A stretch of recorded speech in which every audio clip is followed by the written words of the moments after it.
नमस्कार, मैं राजेंद्र शर्मा एडवोकेट काठमांडू नेपाल से आपके सामने मैं काला पानी के विवाद के विषय में कुछ मेरे भारतीय मित्रों ने कहा कि क्या है वास्तविकता बता दीजिए आपके तरफ से, हम लोग भी थोड़ा जान जाएं। इसलिए हमने जो है आज तक के जो हमारे स्टडी से जो निकला है उस चीज़ को हमारे भारतीय मित्रों के सामने हम रखना चाहते हैं।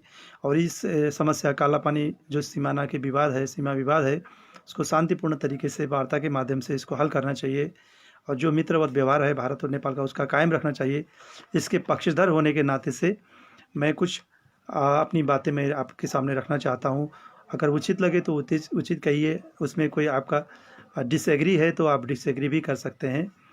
सबसे पहले तो नेपाल का जो काला पानी लिपुलेख के एरिया में जो 3 गांव है, एक है कुटी, दूसरा गुंजी और नाभी, ये 3 गांव और उस एरिया नेपाल का है करके नेपाल ने दावी किया।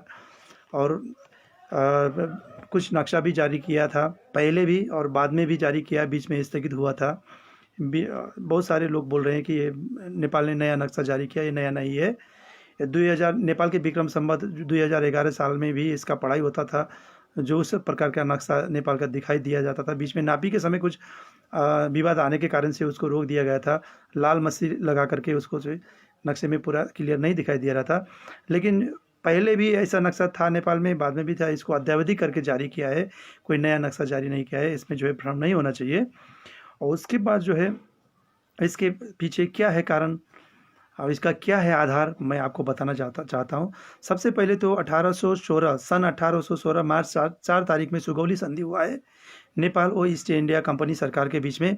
उस वक्त भारत नाम का देश का जन्म ही नहीं हुआ था, नेपाल बहुत पहले जन्म हुआ है नेपाल का। इसलिए नेपाल को बड़े भाई कहना चाहिए, जिसका जन्म पहले होता है उसको बड़े भाई कहना चाहिए करके भी बात आता है कभी कभी। ये 4 मार्च में जो सुगौली संधि हुआ था 1816 में, उसके धारा 5 में लिखा गया है, महाकाली के पश्चिम के भूभाग को नेपाल के राजा और उनके संतान उनके ऊपर दाबी छोड़ दें। यानी कि पश्चिम के भूभाग ईस्ट इंडिया कंपनी का हो गया उस तब से। तो उस संधि के हिसाब से क्या हुआ, महाकाली नदी के पूर्व के भाग नेपाल का हो गया। और उसमें एक 4 मार्च में जब ये सब हुआ, उसके बाद उसमें विवाद आया। 1816 दिसंबर 8 में इस एक विवाद को समाधान किया गया है। उसमें क्या हुआ है कि महाकाली नदी तो बोल दिया गया, लेकिन उसका उद्गम स्थल कहाँ है, कहाँ से कहाँ तक महाकाली नदी माना जाएगा, और विवाद आ गया। उसके विवाद के समाधान के समय भारत और उस वक्त के इंडिया सरकार, ब्रिटिश सरकार गवर्नमेंट और नेपाल के गवर्नमेंट के बीच में एक संधि हुआ 1816 दिसंबर 8 में, पूरक संधि। उसमें प्रश्न लिखा गया है कि लिम्पियाधुरा से निकला हुआ महाकाली नदी ही और महाकाली नदी का उद्गम स्थल है, वहाँ से लेकर के महाकाली नदी शुरू होगा, उसके पूर्व का जितना भी भूभाग है वो नेपाल का है करके उसमें प्रश्न कर दिया गया है। महाकाली नदी के विवाद को उसी वक्त ख़त्म कर दिया गया है। ये दोनों देश का इसमें दस्तखत है, सिग्नेचर है, इसको निर्विवाद प्रमाण माना जाता है जब दोनों का साइन होता है।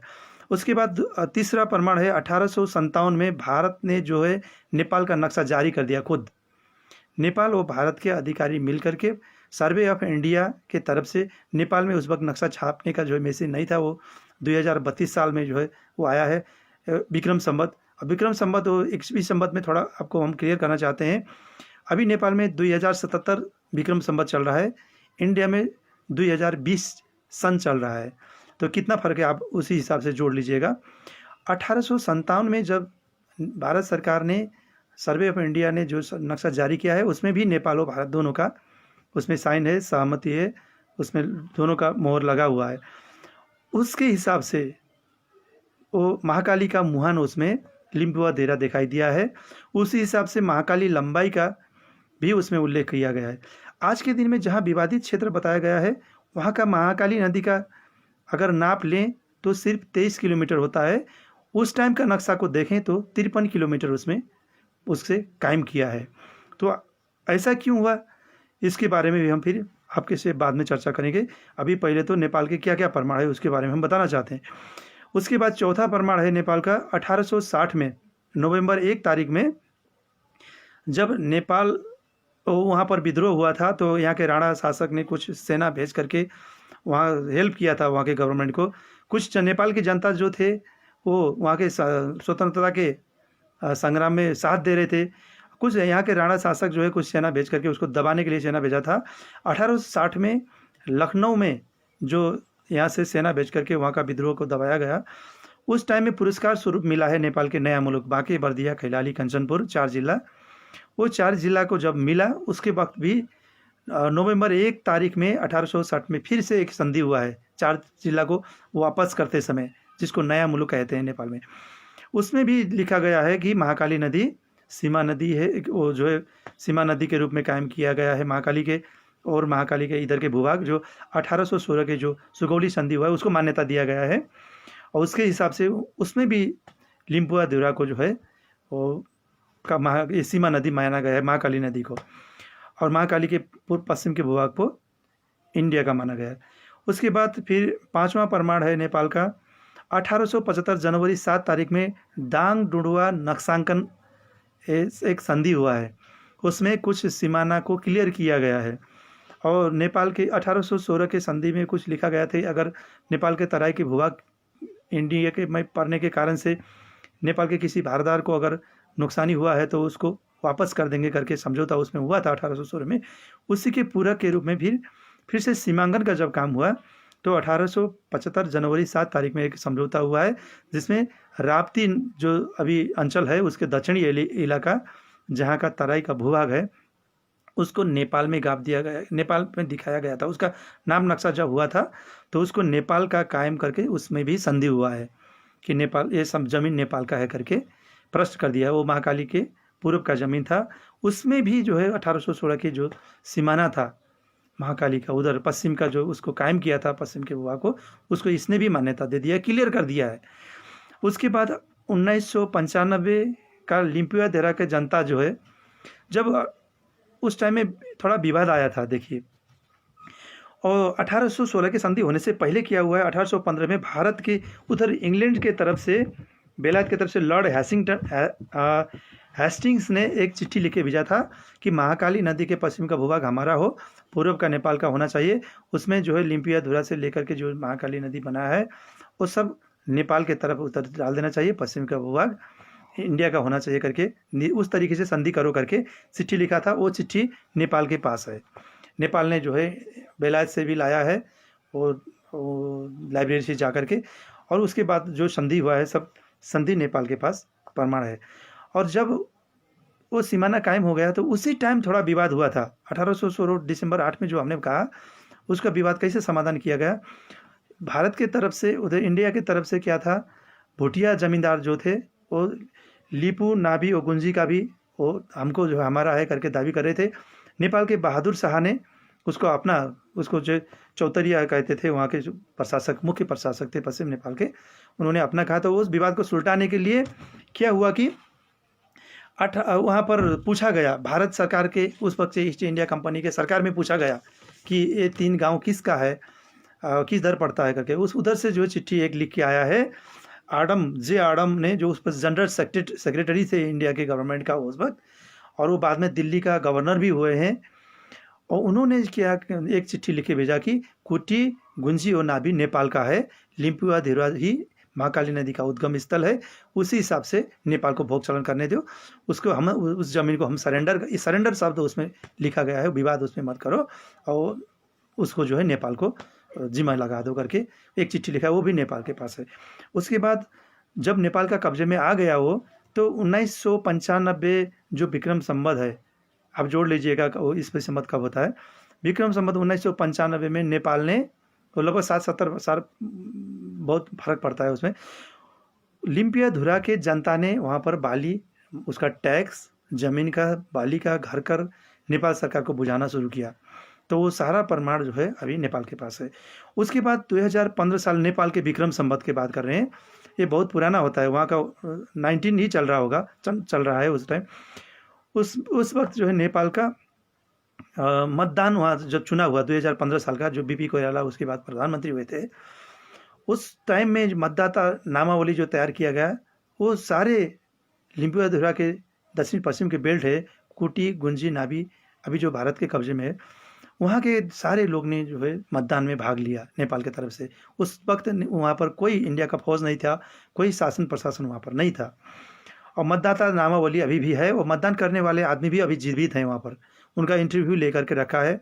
और उस टाइम में जो नेपाल का सीमाना था जहाँ पर, उसमें तामा का कुछ डाल करके उसको गाड़ा था, वो गाड़ने वाला आदमी भी जीवित है। और उसके बाद उस सीमाना बाद में जो पूरब तरफ सार दिया गया, कहाँ लाया गया, वो सारने वाला आदमी भी अभी जीवित है, उनका भी वीडियो हम लोग ने बना चुका है, वो प्रमाण के रूप में रखा गया। उसके बाद 2018 साल में जनगणना हुआ। जनगणना का मतलब आप लोग जानते हैं, वहाँ पर कितने लोग बैठते हैं, उसका परिवार कितना है, उसका लागत लिया जाता है। तो नेपाल के भैरव रिसाल अभी भी वो जिंदा हैं।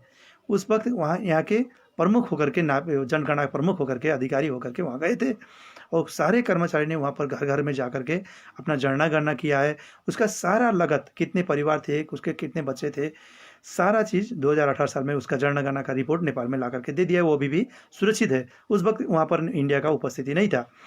उसके बाद बहुत सारे चिट्ठी पत्र आदान प्रदान हुआ है नेपाल और ईस्ट इंडिया कंपनी सरकार के बीच में, जिसमें लिखा गया है लिम्पियाधुरा नेपाल का महाकाली नदी का उद्गम स्थल है। और इसी तरीके का विवाद जो है पूर्व में टिस्टा नदी में भी हुआ था। और टिस्टा नदी में जब विवाद, मुहान का विवाद हुआ, तो उसका एक सिद्धांत कायम किया गया है अंतर्राष्ट्रीय कानून के मुताबिक और रिवर साइंस के मुताबिक। क्या सिद्धांत कायम किया? जो छोटे छोटे नदी आकर के मिलते हैं वो बड़ा नदी बनता है, उसको मेन नदी माना जाता है। तो टिस्टा नदी का मेन नदी जब माना गया, नेपाल के पूर्व में एक विवाद था, और सूर्योदय नगर पालिका है नेपाल में, वहाँ का जो है एक सूर्योदय नगर पालिका में एक सूर्योदय, हम जो सनराइज देखने जाते हैं, वहाँ पर श्री अंतु नाम के एक डाँड़ा है, पहाड़ है, उसको जो है इंडिया अपने तरफ दावी कर रहे थे। तो बाद में वो नदी के जो साइंस के हिसाब से जो निर्णय लिया गया, उस मुताबिक वो नेपाल में पड़ा। छोटा मोटा नदी को उस मुहान को मुहान नहीं माना जाता है, जो बड़ा बहाव जिधर से निकलता है उसको बड़ा मुहान माना जाता है। उस हिसाब से उसी सिद्धांत को लागू कर करके महाकाली नदी में भी इस तरीके का विवाद समाधान हुआ।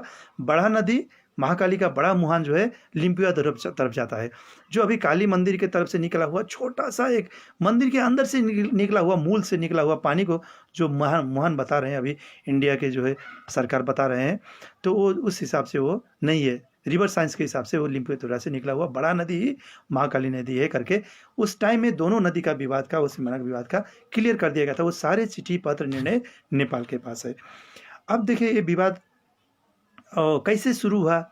अब इंडिया के, अब ये तो हुआ नेपाल का प्रमाण। अब इंडिया के प्रमाण के बारे में हम बताना चाहते हैं। इंडिया जो बोल रहा है 1827 में हमारे पास एक नक्शा हुआ था, और 1848 में, 1881 में, और 1899 में, और 2020 में जो नक्शा जारी किया है इंडिया ने, उसके हिसाब से इंडिया का है करके बता रहे हैं। और उसमें देखिए वो नक्शा जो इंडिया ने बनाया है, उस नक्शे में नेपाल का साइन नहीं है, नेपाल का सहमति नहीं है। इंटरनेशनल बॉर्डर में क्या होता है कि जो नक्शा बनाया जाता है जिसमें दोनों देश का साइन होता है, सहमति होता है, उसको आधिकारिक प्रमाण माना जाता है। जितने भी प्रमाण संधि हमने बात किया नेपाल के पक्ष में है, उसमें दोनों देश का साइन है। और इंडिया की तरफ से जो पेश किया गया है 1827, 1848, 1881 और 1889 और 2020 में नेपाल का साइन नहीं है, नेपाल का विरोध है। नेपाल जब 1827 में इंडिया के हेनरी स्टैच्यू ब्रदर्स ने जो नापी किया था, उसमें नेपाल का सहमति जनाने के लिए उन्होंने प्रस्ताव लिखा था। तो नेपाल ने जब काला पानी जो लिम्पियाधुरा उधर पड़ गया, तो नेपाल ने उसमें सहमति नहीं जनाया। उसी टाइम से नेपाल का विरोध है, और बीच बीच में बहुत सारे विरोध पत्र लिखा गया है, वार्ता के आह्वान किया गया है, भारत सरकार ने सुनवाई नहीं किया। लेकिन अभी क्या कह रहे हैं कि 1862 में जो है चाइना से युद्ध हुआ था, उधर से लौट करके आदमी भाग करके आए थे आर्मी छिपने के लिए, तो राजा महेंद्र से मांगा कुछ समय बैठने के लिए, राजा महेंद्र ने दिया, तो 1862 में आया है करके तो भारत सरकार भी स्वीकार किया है। उससे पहले वहाँ पर नहीं था। तो 1862 में जब वहाँ पर सेना आए बैठे, तब उस वक्त क्या हुआ कि जो है वो वहाँ से नहीं गए। उसके बाद लोग उसके दिन से आज तक विरोध करता आया है नेपाल ने। नेपाल का देश अगर बड़ा होता, सेना प्रयोग करके, जैसे 1862 में चाइना ने कुछ भाग ले लिया था अरुणाचल का और जम्मू कश्मीर का एरिया, लद्दाख एरिया का, वो उसी तरीके से नेपाल ले लेता। लेकिन भारत के खिलाफ छोटा देश था, इसलिए आक्रमण नहीं कर पाया, विरोध करता रहा। और ये आज आके विरोध नहीं किया, आज तक क्या देखा, ऐसा नहीं है। 1827 का नक्शा में नेपाल ने जब मान्यता नहीं दिया, तो मान लेना चाहिए कि उसी वक्त से नेपाल ने विरोध किया है। 1827 में देखिए लिम्पियाधुरा नेपाल का जो है महाकाली नदी का मुहान है करके 1816 में ही वो उसको क्लियर कर दिया गया है। चिट्ठी पत्र जो है भारत के तरफ से, इंडियन सरकार के तरफ से, उस वक्त के ईस्ट इंडिया कंपनी हो, ब्रिटिश सरकार की तरफ से जारी कर दिया है, वो प्रमाण सारे पास है। फिर भी बाद में क्या कहा इंडिया ने कि जो है लिम्पियाधुरा के बाद में उधर पूरब तरफ जो है उनका उद्गम स्थल दिखा दिया महाकाली नदी का मुहान। वो 1827 में मुहान एक दिखाया है, फिर 1815 में दूसरा मुहान दिखाया, फिर पूरब तरफ सार दिया, उसके भी और पूरब सार दिया 1899 में। वो 1881 में भी देखिए 4 नक्शा में महाकाली का मुहान 4 दिखाया है। ऐसा तो नहीं, मुहान तो एक ही होता है ना। तो वो सारों नक्शा में नेपाल में सहमति नहीं जनाया। देख लीजिए, ये जितना नक्शा हमने कहा है आपने देख लीजिए, महाकाली मुहान अलग अलग दिखाया गया है। क्यों ऐसा किया गया कि भारत जो है उस सीमाना को सारते हुए नेपाल की तरफ आया। और 2020 में अभी जो जारी किया है भारत ने नक्शा, उसमें भी नेपाल का सहमति, उस तरीके का नक्शा में पहले भी नहीं था और बाद में भी नहीं है उसका, उसमें हमेशा विरोध है। वो एक तरफी रूप में जो जारी किया जाता है उसको मान्यता नहीं दिया जाता है। और नेपाल में अभी जो जारी किया है नेपाल ने नक्शा, जो उसको अद्यावधिक नक्शा कहते हैं, वो नया नक्शा नहीं है। वो 2011 साल की नेपाल के कोर्स में भी पढ़ाई होता था। उससे सुगौली संधि के मुताबिक जो उस वक्त का नक्शा था, उसी तरीके का नक्शा अभी नेपाल ने जारी किया है। बीच में जो सीमाना विवाद हुआ था उसके कारण से कुछ समय रोक दिया गया था भारत के आग्रह के कारण से, लेकिन नेपाल ने जो संधि के हिसाब से नक्शा जारी किया है वो नया नक्शा नहीं माना जाता है, उसको पुराना नक्शा न माना जाता है। और बाद में जो 2020 में नक्शा जारी किया, देखिए अगर 1989 को नक्शा का अगर मान्यता दिया जाए, उस नक्शे को देखा जाए तो काला पानी नेपाल की तरफ दिखाई दिया है भारत के नक्शे में भी। लेकिन 2020 में अभी जो जारी किया है, काला पानी इंडिया में दिखाई दिया, जहाँ पर भारत की आर्मी बैठा हुआ है। इसलिए जो है जो नक्शा भारत की तरफ से जारी हुआ है वो कभी भी दोनों देश के साइन नहीं हुआ है, वो विवादित नक्शा है। आप लोग भी देख सकते हैं। अगर आप लोग को प्रमाण चाहिए तो हमारे साथ आप advraj3@gmail.com में आप जो है अब हमसे पूछेंगे तो हम सारे प्रमाण आपको भेज सकते हैं, यहाँ से मेल करके आप देख सकते हैं। और नेपाल को भारत की तरफ से जो 5 नक्शा हमने बताया, 5 में देखिए, 5 में हर चीज़ के फ़र्क है। 4 में उद्गम स्थल फ़र्क है महाकाली नदी का, और 5 में नक्शा में जो है काला पानी उधर डाल दिया गया है। आप देखिए, अध्ययन करिए, और आप लोग भी भ्रम में न रहिए, हम लोग भी भ्रम में न रहें। और इसमें जो है भारत के एक बहुत अहम बात हम आपको बताना चाहते हैं, नेपाल अंतर्राष्ट्रीय अदालत में भी जा सकता था। नेपाल पड़ोसी राष्ट्र से पड़ोसी राष्ट्र जो है सहयोग करने के लिए तैयार हैं, वो छीन करके भी ले सकते हैं, कि हम लोग वैसा नहीं चाहते हैं, लड़ाई नहीं चाहते हैं। नेपाल के 42,000 सेना भारत में है, गोरखा सेना, उसमें 7-8 हज़ार तो पुलिस में है। और जो है दार्जिलिंग तरफ के, मेघालय तरफ के गोरखाली अगर भाइयों को जोड़ लिया जाए तो वहाँ पर 1-1.5 लाख से ज़्यादा तो भारत में जो है नेपाली हैं। इसलिए जो है हम वो लड़ाई नहीं कर रहे, क्योंकि वो हमारा पुराना संबंध जो है बिगाड़ना नहीं चाहते हैं। भारत ने एक बात जो है, जैसे अंतर्राष्ट्रीय अदालत में जो अदालत को जो मान्यता दिया है, उसमें एक शर्त रख करके दिया है। उसमें क्या शर्त रखा है कि हर तरीके का विवाद हम यहाँ ला सकते हैं अंतर्राष्ट्रीय अदालत, लेकिन सीमा संबंधी विवाद नहीं ला सकते हैं करके उसमें शर्त रखा है। इस शर्त रखने के पीछे मेन कारण ये है कि अगर ये सीमा संबंधी विवाद अंतर्राष्ट्रीय अदालत में गया तो भारत हार सकता है। उनको मालूम है कि नेपाल के पास इतना प्रमाण है, इसलिए ये सब वार्ता के माध्यम से समाधान करने के लिए नेपाल सरकार ने बार बार आह्वान किया है, वो भारत सरकार ने उसको टालता गया है आज तक। इसलिए आप लोग सब मिल करके इसको शांतिपूर्ण तरीके से समाधान निकालने के लिए आप लोग भी आह्वान करिए भारत सरकार को। नेपाल सरकार भी तैयार है, नेपाली जनता भी आह्वान करेंगे, तो इसको शांतिपूर्ण तरीके से इसको समाधान किया जाए। और रहा बात नेपाल और भारत के संबंध के, देखिए बहुत पुराना संबंध है, रोटी बेटी सांस्कृतिक हर प्रकार के संबंध है। भारत के बहुत सारे लोग, अभी यहाँ पर ऐसा हमको बहुत दुख लगता है कि वहाँ पर जो है चौकीदारी करते हैं, ऐसी बात नहीं है। गरीब लोग को दिखा करके देखे, इंसल्ट नहीं करना चाहिए। भारत के भी बहुत सारे लोग यहाँ सब्जी बेचने आते हैं और जूते में पॉलिश करते हैं, नाव का काम करते हैं, लेकिन हम कभी नहीं कहते हैं कि ये छोटा काम है, ये बड़ा काम। नेपाल के भी वहाँ जाते हैं, चौकीदारी करते हैं, होटल में भी काम करते हैं, कुछ लोग बड़े काम भी करते हैं। लेकिन गरीब को दिखा करके सबको एक ही साथ उनको नहीं पूछना चाहिए, उनको इंसल्ट नहीं करना चाहिए, हम ये चाहते हैं। और नेपाल के बहुत सारे वहाँ पर इंडिया में शादी भी हुआ है, इंडिया के यहाँ भी शादी हुआ है। देखिए हमारा बहुत पुराना अच्छा संबंध है, हम इसको नहीं बिगाड़ना चाहते हैं। आप लोग भारतीय जनता की तरफ से भी इसको आह्वान करिए। और एक बात भारत में थोड़ा भ्रम है कि इंडिया और नेपाल और ब्रिटिश के बीच में जब लड़ाई हुआ था नेपाल ने हारा था, ऐसा नहीं है। नेपाल और चाइना का जब लड़ाई हुआ था तब भी चाइना को हराया था। चाइना ने जो है हमको पुरस्कार दिया था, हर साल जो है वो तिरा था। हमारा यहाँ पर जो है पुरस्कार हर साल देने के लिए वो एग्रीमेंट हुआ था। और ईस्ट इंडिया कंपनी से जो 5 ग्रुप में जो लड़ाई हुआ था, 5 जो है समूह में वहाँ की ब्रिटिश सरकार ने जो है आक्रमण किया था नेपाल के ऊपर। तो सिंधुली और बुटोल में बहुत बुरा तरीके से ब्रिटिश सरकार ने हारा था। उस वक्त खोसा गया तोप अभी भी नेपाल के संग्रहालय में है। और पूरब में जो है देहरादून के दक्षिण, सिलीगुड़ी के उत्तर जो लड़ाई हुआ था, और नाला पानी और कागड़ा तरफ जो लड़ाई हुआ था, उसमें पूरा लड़ाई नहीं हो पाया। अंतर्राष्ट्रीय युद्ध संबंधी नियम के जो है उल्लंघन करके उन्हें पानी बंद कर दिया, बहुत जगह पर राशन पानी बंद कर दिया, और जो पानी खाने के लिए बाहर निकले, और फिर से वो लड़ाई करने के लिए नेपाल गोरखाली सेना तैयार थी वहाँ पर। लेकिन उसी वक्त सुगौली संधि हो गया, नहीं लड़ पाए। तो अमर सिंह थापा जो है वो बहुत बार उन्होंने लिखा है, अपने बयान में दिया है अपने, कि हमने जो है हमारा लड़ाई का अभी हम नहीं अभी लड़ना चाहते हैं ये ब्रिटिश से, हमारा अब इच्छा पूरा नहीं हुआ है लड़ाई का, सुगौली संधि अभी मत करो करके वो उन्होंने कहा भी था उस वक्त। तो क्या हुआ कि बीच में ही संधि हो गया, पूरा लड़ाई नहीं हो पाया, इसलिए नेपाल हारा नहीं है। और दूसरा भ्रम है वहाँ पर कि जो है भूकंप के समय में हमने ऐसा किया, हम नाकाबंदी कर दिया तो नेपाल को नुकसान ही हो जाएगा, ऐसा बात नहीं है। जब नाकाबंदी हुआ था तो नेपाल ने आह्वान नहीं किया था नाका खोलो, भारत के व्यापारी ने जो जिसका नाका उसको बंद होने के कारण से उनको घाटा हुआ। पेट्रोल जब चाइना ने फ्री में देना शुरू किया, पेट्रोलियम संधि 40 साल बाद में हुआ, तो सारा जब चाइना तरफ हम लोग जाने लगे तो वहाँ के व्यापारी लोग आंदोलन करके जो ब्लॉकेज कर रहे थे उनको भारत से आकर के हटाया है उनको, बहुत सारे वीरगंज के नाका में आपने टीवी में देखा ही होगा। तो भारत के तरफ से पाल किया, हमने आह्वान नहीं किया नाका खोलो करके। ऐसा नहीं है कि भूखमरी, हमारा यहाँ का चावल बांग्लादेश तक सप्लाई होता है, वो छोड़ दीजिए। और दूसरी बात जो है नेपाल में जो नाकाबंदी भूकंप के टाइम में हमने हेल्प किया, ऐसी बात वो हेल्प किया, आपको धन्यवाद। लेकिन वहाँ पर बहुत सारे पुराना सामान भेज दिया, नेपाल ने वापस कर दिया। देखिए और गरीब का जैसे, अब नेपाल में तो जो है भिखारी नहीं है, भिखारी मुक्त घोषणा कर दिया 1 साल पहले। नेपाल की जनसंख्या बराबर इंडिया में भिखारी हैं, उसको आप जो है हटाइए, बहुत बेइज्जती हो रहा है इंडिया का। और जब यहाँ पर आए थे आप लोग तो बहुत इतना बेइज्जती हुआ इंडिया का, इंडिया के मीडिया वाले जो भूकंप में छिपे हुए लोगों को उद्धार करने आए थे उनको इंटरव्यू बहुत गलत तरीके से लिया, बेइज्जती हुआ।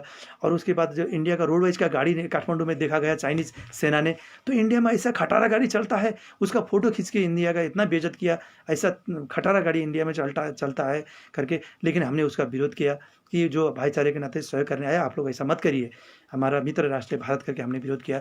अब बहुत सारे हम ऐसा फोरम है, इंटरनेशनल फोरम, जहाँ पर एक अंग्रेज़ ने बोल दिया था, देखिए भारत से थोड़ा डिस्कस हो गया तो आप हमारा जो है नाजायज औलाद हो करके बोल दिया, आप हमारे गुलाम हो, तो हमने जा करके उसको झापड़ मार के उसको वहाँ से कार्यक्रम से भगा दिया। जबकि इंडियन दोस्त जो है बोल नहीं पा रहे थे, हम लोग ने जा करके उनको बचाया। ऐसा मत बोलो, वो भी स्वतंत्र राष्ट्र के नागरिक हैं, हमारे भाई हैं, इसलिए जो है ऐसा मत करो, ऐसा मत बोलो करके हमने विरोध किया। देखिए हर फोरम में भारत के जितने भी लड़ाई हुआ है, गोरखा के गोरखा सेना जो नेपाल, हमारे ब्रदर्स हैं नेपाल के, उनका खून नहीं बहा हुआ, कोई भी लड़ाई ऐसा नहीं है जो भारत ने जीता हो। तो सारा भारत के रक्षा के लिए खून बहाते हैं हम नेपाली गोरखा लोग। तो हम कभी नहीं चाहते हैं कि भारत के साथ हमारा संबंध खराब हो। इसलिए बोलते समय भी नीचा करके कोई भी न बोलें, क्योंकि नेपाल कभी भी किसी का गुलाम नहीं हुआ है।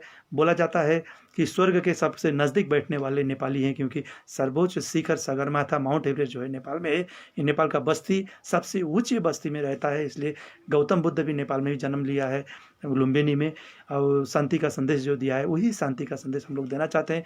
हम साउथ एशिया में हम भाईचारे के वातावरण बनाना चाहते हैं। इसलिए आप लोग भी अपने तरफ से गवर्नमेंट को आह्वान करिए। हम यही कहते हुए विदा होना चाहते हैं। नमस्कार।